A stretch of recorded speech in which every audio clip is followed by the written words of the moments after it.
হ্যাঁ বন্ধুরা, আজকে আমি দেখাবো এসি কিভাবে ওয়াশ করতে হয়।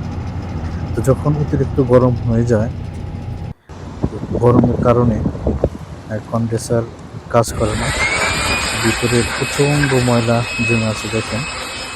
তো প্রচণ্ড ময়লা থাকার কারণে মাঝে মাঝে কাজ করে না। তো সেটা ক্লিন করতেছি। তো এভাবে পুরাটা ব্লোয়ার মেশিন দিয়ে আপনারা ক্লিন করে নেবেন, যতটা সম্ভব ক্লিন করে তারপরে সাইডে পানি মেরে ভালো করে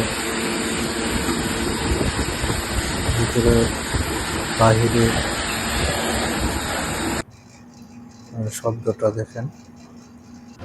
প্রথমে এরকম শব্দ করতো, তো ভালো ঠান্ডা হতো না।